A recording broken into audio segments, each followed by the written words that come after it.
Bagaimana kalau kita datang ke kuburan orang tua, kali kerabat, kemudian kita membaca Al-Fatihah? Baca Al-Fatihah nggak ada contoh.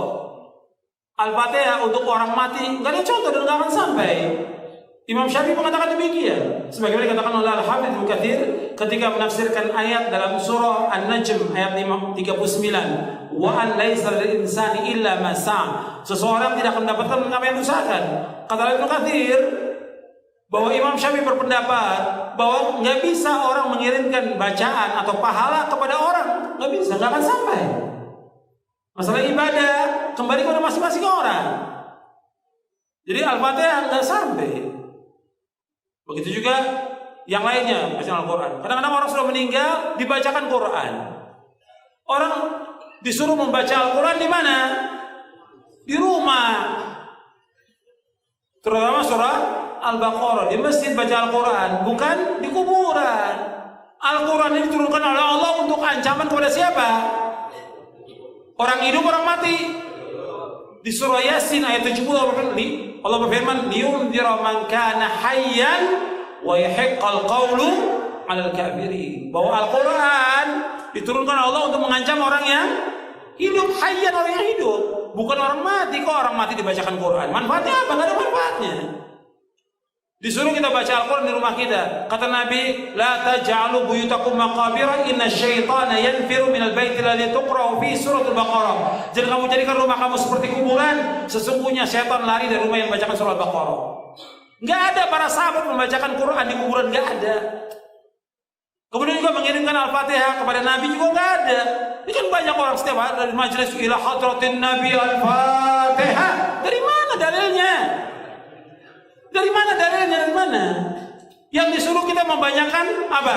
Sholawat kepada Nabi, bukan baca Al-Fatihah. Kenapa enggak Al-Baqarah? Kenapa enggak Ali Imran? Kenapa enggak An-Nisa? Kenapa enggak Al-Maidah? Kok Al-Fatihah? Enggak ada dalilnya. Di Quran maupun di hadis Nabi yang sahih, enggak ada para sahabat kumpul, ayo kita baca Al-Fatihah untuk Nabi. Enggak pernah ada. Enggak ada sebuah riwayat yang demikian dan enggak akan sampai. Perhatikan, yang Nabi mau kepada umatnya apa? Ittiba, mengikuti beliau, bukan mengirimkan Al-Fatihah. Nabi sudah tempatnya di sorga yang paling tinggi. Nabi itu Firdaus al-A'la yang paling tinggi. Yang pertama kali membuka pintu sorga siapa? Rasulullah SAW. Kita kayak banyak amalan aja mengirimkan Fatihah ke Rasulullah.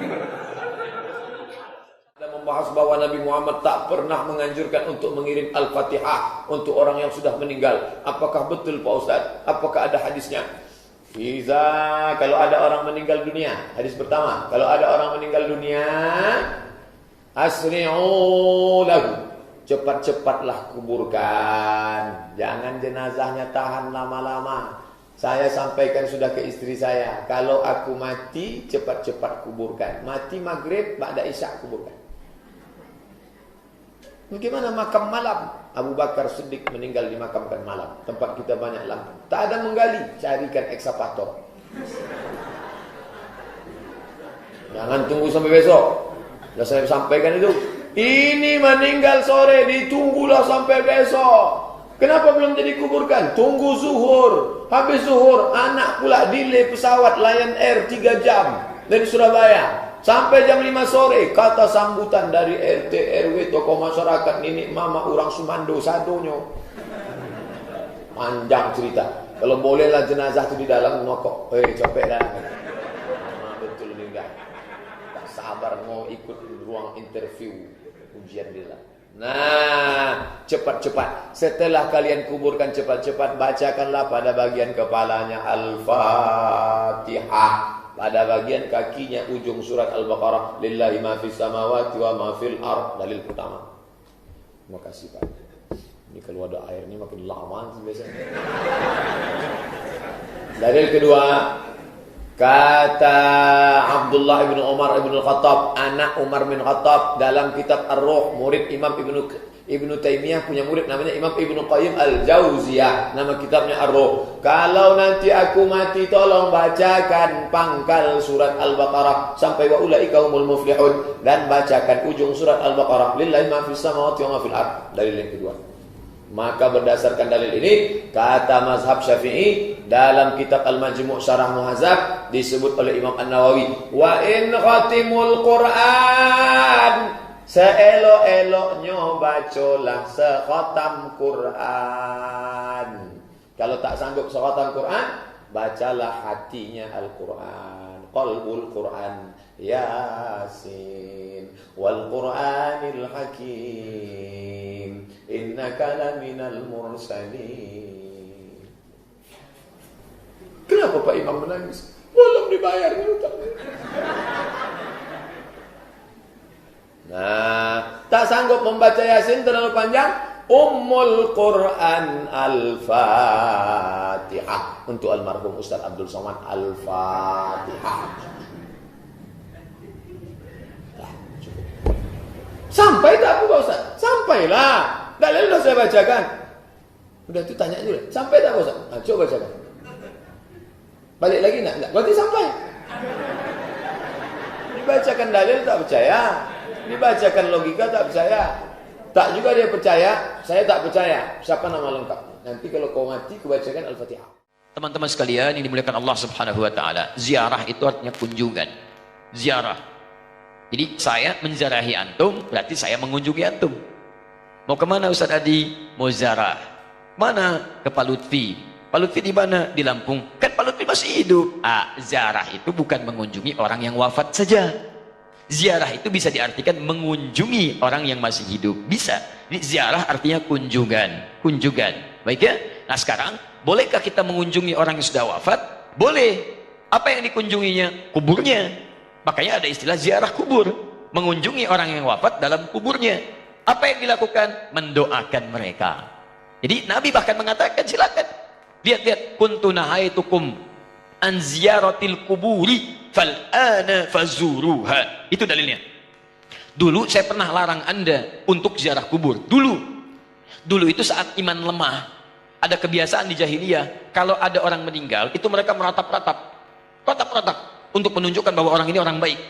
Diratap, ada yang rubuk-rubuk rambut, ada yang mukul-mukul begini. Bahkan nanti gini, saking populernya kesan itu dianggap orang baik, sampai ada jasa penyewaan orang nangis. Jasa nyewa orang nangis.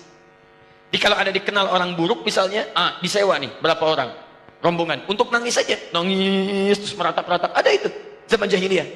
Jadi begitu ada kebiasaan seperti itu, jadilah kultur di masyarakat. Biasanya budaya itu muncul karena biasa. Biasa itu dari kebiasaan. Kebiasaan begitu jadi tradisi nantinya. Maka ketika ada tradisi itu kuat di masyarakat, iman mulai lemah.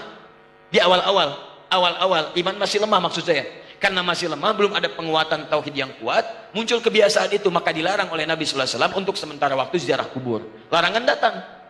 Kenapa dilarang? Bukan gak boleh ziarah. Bukan gak boleh ziarah.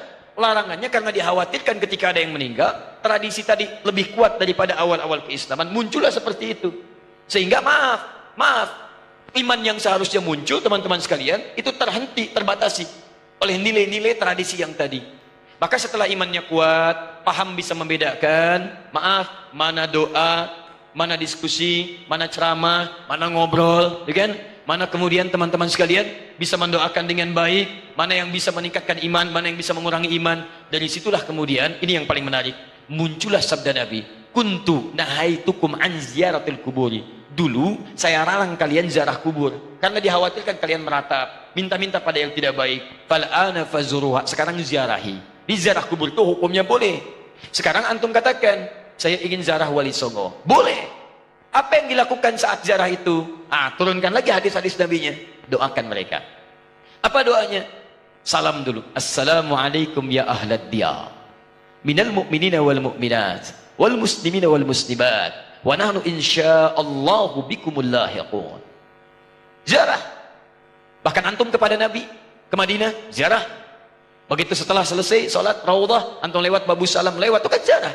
Assalamualaikum ya Rasulullah. Assalamualaikum ya Abu Bakrin. Assalamualaikum ya Umar radhiyallahu taala anhuma. Antum ke Baqi ziarah. Assalamualaikum ya ashaban Nabi sallallahu alaihi wasallam. Assalamualaikum ya ahlad diyar. Minal mu'minina wal muslimin wal mu'minat wal muslimina wal muslimat wa nahnu insyaallah bikumul lahiqun. Datang ke Wali Songo, ziarah. Apa darahnya? Sampaikan salam. Salamnya yang tadi. Setelah itu apa? Itu sunnah Nabi, berdoa. Allahumma ighfir lahum warhamhum wa'afihim wa'fu anhum wa akrim nuzulahum wasi' madkhalahum wa naqqihim minal khataaya kama yunaqqa thawbul abyadu minad danas. Doakan mereka. Ya Allah, alirkan pahala pada mereka. Ya Allah, berikan kemuliaan pada mereka yang telah membawa risalah dakwah ke Nusantara. Ya Allah, muliakan keluarganya. Ya Allah, berikan kekuatan ya Allah kepada keluarganya dalam keadaan yang terbaik. Selesai, itulah ziarah kubur. Lalu sampaikan, ya Allah, kami pun sadar kami kapan pun akan diwafatkan. Maka wafatkan kami ya Allah seperti Engkau wafatkan mereka dalam keadaan yang terbaik. Sudah. Makanya kata Nabi, cara terbaik meningkatkan iman, mengunjungi, berziarah atau ingat pada kematian. Sering lewat alam kubur mengingatkan kita mendekatkan diri pada Allah Subhanahu wa taala.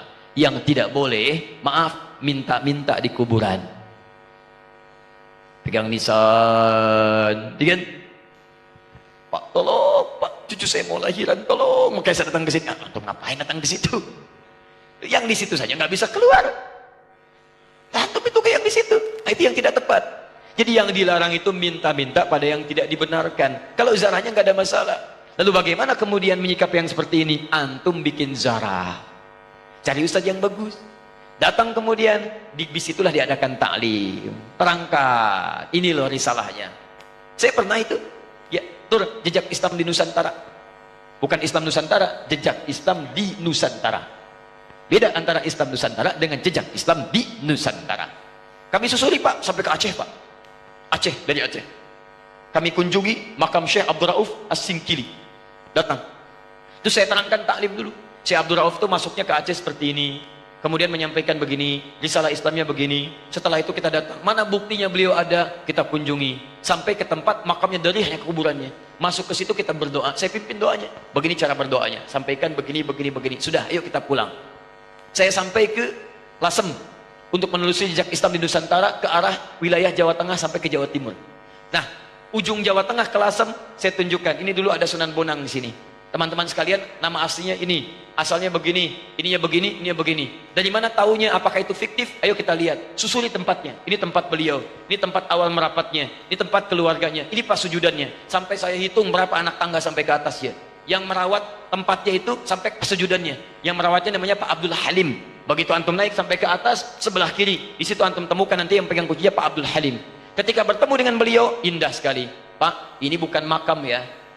Bukan makam, makamnya itu bukan yang di sini, ini cuma pas sujudannya. Pas sujudan itu tempat beliau kemudian memetakan wilayah, berdoa kepada Allah, minta diberikan kekuatan, bersujud di situ, sholat menghadap ke arah kiblat, seperti Nabi naik ke Gua Hira. Lu memohon kepada Allah beri petunjuk, setelah itu berdakwah di lingkungan sekitaran. Makamnya bukan di sini Pak, tapi yang di bawah. Disamarkan makamnya supaya tidak ada yang mengkultuskannya. Indah keterangannya. Saya ajak jamaah untuk mendengarkan itu semua. Tuh, kan? Sering tertipu kita.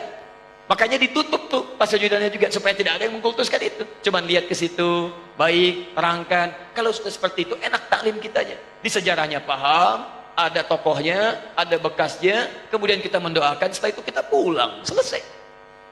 Jadi kita itu tidak harus saling mencolok, gak ada wali songo, begini. Alah, antum ini kenapa sih? Sebelum bilang gak ada, lihat dulu. Lihat, pahami, baca kisahnya, pelajari, ambil inspirasinya. Kalau ada yang meninggalnya, doakan seperti antum datang ke makam Uhud. Datang ke situ, antum doakan, cerita di situ, selesai. Seperti antum datang ke makam Nabi, berdoa di situ, bahas sekitarannya, pulang, selesai. Itulah teman-teman sekalian. Jadi kita ambil cara yang hikmah. Jelas ya? Nah, jadi kita pun tidak harus menyakiti orang lain, tapi meluruskan dengan cara-cara yang terbaik. Hikmah. Ya. Karena masjidnya al-hikmah, selalu ini yang muncul.